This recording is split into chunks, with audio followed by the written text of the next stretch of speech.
Guilty at sentensyadong makulong ng hanggang 40 taon. At walang posibleng parol ang 5 akusado sa pagpatay sa car dealer na si Benson Evangelista noong 2011. Saksi, si Emil Sumangil. Puno ng hinagpis si Arsenio Boy Evangelista noong 2011 nang patayin ang anak niyang car dealer na si Benson Evangelista. Nawala si Benson matapos lang i-test drive ang binebentang SUV. Nakita sa Cabanatuan City ang kanyang bangkay sunog na at may tama ng bala sa ulo.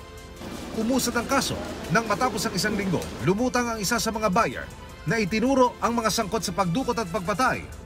Makalipas ang mahigit 12 taon, nakamit na ni Evangelista ang hustisya para sa anak. Benson, dinala mo ako dito. Ang pangako ko sa iyo that time is hanggang dulo, lalaban tayo. Willing to take the bullet just to see you get justice.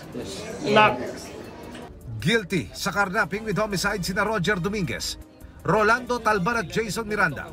Sinentensyahan sila ng reclusion perpetua o kulong ng hanggang 40 taon. Walang posibilidad ng parol.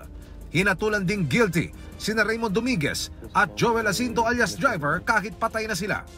Ang pagpatay kay Benson ang naghimo kay Arsenio para umanib at ngayon maging pangulo ng Volunteers Against Crime and Corruption. Anak,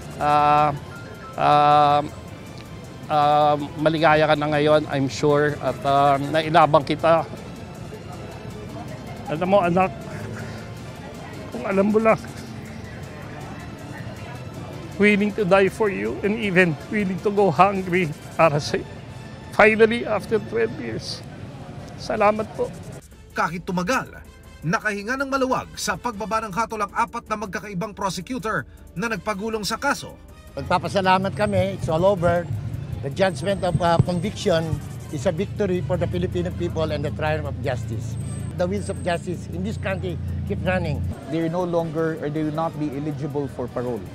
So that makes it easier for us na we don't have to worry about any application later on.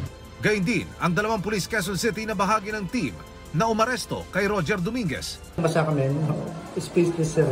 Handa namang umapela ang kampo ng nakonvict na si Roger Dominguez. But there is already an unfair publicity that was generated against my client. Definitely, we will be filing a motion for reconsideration. It was meticulously decided by the court, point by point po yon. So wala pong kinalaman yung trial by publicity po doon. Para sa GMA Integrated News, Emil Sumangil ang inyong saksi.